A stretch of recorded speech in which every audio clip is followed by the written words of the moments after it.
రాష్ట్ర ప్రభుత్వం ఎంతో గొప్పగా చెప్పుకుంటున్న యంగ్ ఇండియా స్కిల్ యూనివర్సిటీ పేరు గొప్ప ఊరు దిబ్బ అన్న చందంగా తయారైంది. ఈ వర్సిటీ ఓ ప్లాఫ్ షోగానే మారిందనే విమర్శలు వినిపిస్తున్నాయి.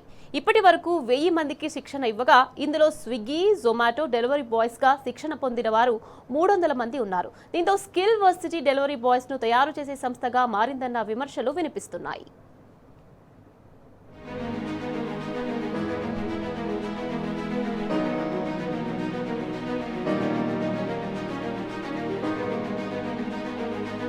కేసీఆర్ ఆనవాళ్లు తుడిచేస్తా అంటూ బీరాలు పలికే రేవంత్ రెడ్డి మరోసారి బొక్కబోర్లా పడ్డాడు.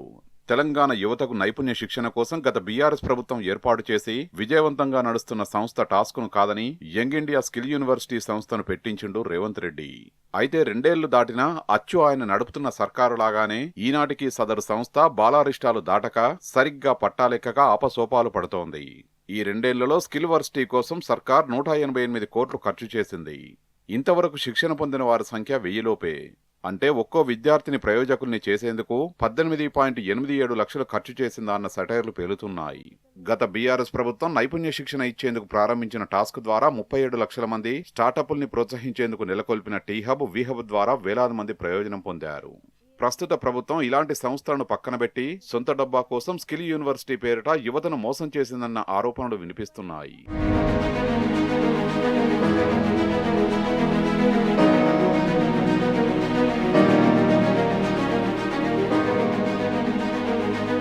ఫ్యూచర్ సిటీలో స్కిల్ యూనివర్సిటీ క్యాంపస్ ఏర్పాటు కావాల్సి ఉన్నది.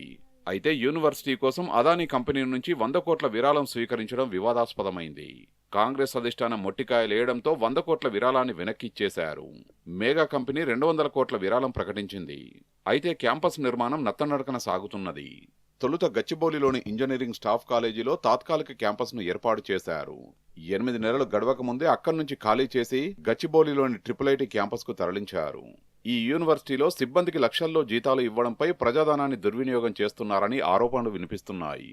వర్సిటీలో ఇప్పటివరకు school of applied life sciences, school of aviation, school of health care విభాగాలు మాత్రమే ప్రారంభమయ్యాయి.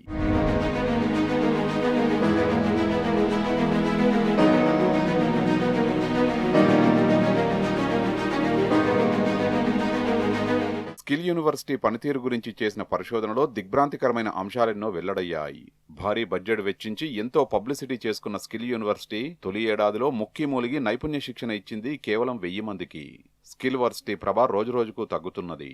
విద్యార్థులు ఈ వర్సిటీలో అంతగా చేరడం లేదు. నిజానికి శిక్షణ బాగుంటే డిమాండ్ ఉండాలి, విద్యార్థులు క్యూ కట్టాలి. కానీ మొదటి బ్యాచ్తో పోల్చితే రెండో బ్యాచ్లో విద్యార్థుల సంఖ్య తగ్గడం గమనార్హం. మరోవైపు స్కిల్ ఇండియా యూనివర్సిటీ ఇస్తున్న శిక్షణ సీఎం, ఐటీ పరిశ్రమల శాఖ మంత్రి నియోజకవర్గాలకే పరిమితమైందన్న ఆరోపణలున్నాయి. కాంగ్రెస్ ప్రభుత్వం అధికారంలోకి వచ్చిన తర్వాత స్కిల్ యూనివర్సిటీ అని చెప్పి తీసుకొని రావడం జరిగింది. స్కిల్ యూనివర్సిటీలో ఎవరైతే విద్యార్థులు, నిరుద్యోగులు ఎవరైతే ఉంటారో వాళ్ళందరికీ కూడా మేము అక్కడ కోచింగ్ ఇచ్చి వాళ్ళకు ఉద్యోగాలు ఇప్పిస్తామని చెప్పి ఒక యూనివర్సిటీని నెలకొల్పడం జరిగింది. ఇప్పటి వరకు చాలా మందికి మేము అక్కడ కోచింగ్ ఇచ్చి ఎంతో మందికి ఉద్యోగాలు ఇప్పించినామని చెప్పి చెప్తా ఉన్నారు. ఈ స్కిల్ యూనివర్సిటీకి కాంగ్రెస్ ప్రభుత్వం 188 కోట్ల రూపాయలు ఈరోజు రిలీజ్ చేస్తే పోయిన సంవత్సరం ఉన్నటువంటి డాటా ప్రకారం కేవలం 1000 మందికి మాత్రమే ఈరోజు ట్రైనింగ్ ఇచ్చిరని చెప్పి. ఈరోజు ఒక స్కిల్ యూనివర్సిటీ అంటే ఈరోజు ఐఐటి కానీ, సాఫ్ట్వేర్ కానీ ఇట్లాంటి దానిలో ఇవ్వాలి, కానీ వాళ్ళు ఇచ్చినటువంటిది ఓన్లీ స్విగ్గీ, జొమాటోకి సంబంధించినటువంటి 350 మంది వాళ్ళకి మాత్రమే ఈరోజు ఇచ్చినటువంటి పరిస్థితి ఉంది. కాబట్టి వెంటనే స్కిల్ యూనివర్సిటీకి సంబంధించిన సపరేట్ క్యాంపస్ ఈరోజు ఇప్పటికే ఏర్పాటు చేయాలని చెప్పి మేము డిమాండ్ చేస్తూ ఉన్నాం. తెలంగాణ రాష్ట్ర ప్రభుత్వం యంగ్ ఇండియా స్కిల్ యూనివర్సిటీ స్థాపించి నేటికి 2 సంవత్సరాలు కావస్తున్నది. ఈ 2 సంవత్సరాల కాలంలో ప్రభుత్వము నిరుద్యోగులకు చేసింది శూన్యం. రాష్ట్ర ముఖ్యమంత్రి రేవంత్ రెడ్డి గారు విద్యాశాఖ తన వద్ద పెట్టుకొని ఈరోజు ఈ యొక్క స్కిల్ యూనివర్సిటీ పేరు మీద ఒక ప్రతిష్టాత్మకంగా తెలంగాణలో ఏర్పాటు చేస్తున్నాము. ఈ రాష్ట్రంలో నిరుద్యోగ యువతకు స్కిల్స్ నేర్పించి వాళ్ళకి ఉద్యోగాలు ఇస్తామని చెప్పేసి చాలా గొప్పలు చెప్పుకొని ముచ్చెర్ల ప్రాంతంలో ఈ యొక్క యూనివర్సిటీని ఏర్పాటు చేసిరు. ఈ ముచ్చెర్ల యూనివర్సిటీ కూడా ఈరోజు ఫ్యూచర్ సిటీకి ఆ ప్రాంతంలో ఉంటుంది. అంటే ప్రభుత్వానికి నిజంగా చిత్తశుద్ధి లేదని స్పష్టంగా అర్థమవుతుంది. ఈ 2 సంవత్సరాల కాలంలో ఈ యొక్క స్కిల్ యూనివర్సిటీలో ఎంతమంది నిరుద్యోగులకు మీరు అక్కడ స్కిల్స్ నేర్పించారు, వాళ్ళు ఎంతమంది ఉద్యోగ అవకాశాలు ఇచ్చారో రాష్ట్ర ప్రభుత్వం బహిర్గతం చేయాల్సిన అవసరం ఉన్నది. స్కిల్ యూనివర్సిటీ సొంతంగా నిర్వహిస్తున్న కోర్సుల సంఖ్య చాలా తక్కువ. ప్రైవేటు శిక్షణా సంస్థలు విద్యా సంస్థలతో ఒప్పందాలు చేసుకుని ఆయా సంస్థల్లోని కోర్సుల్ని యూనివర్సిటీ పేరు మీద ఆఫర్ చేస్తున్నది. ఇతర సంస్థలు నిర్వహిస్తున్న కోర్సులనే వర్సిటీ వెబ్సైట్లో పెట్టి కొత్త కోర్సుల పేరిట శిక్షణ ఇస్తున్నట్టు కలరంగిస్తున్నారన్న ఆరోపణలున్నాయి. మిగతా వర్సిటీలన్నీ విద్యాశాఖ ఆధీనంలో ఉంటే ఈ ఒక్క వర్సిటీ మాత్రమే పరిశ్రమల శాఖ పరిధిలో ఉన్నది. అయితే ఈ వర్సిటీని విద్యాశాఖలో విలీనం చేయాలన్న ప్రతిపాదన సర్కారు పరిశీలనలో ఉండగా కార్యరూపం దాల్చడం లేదు.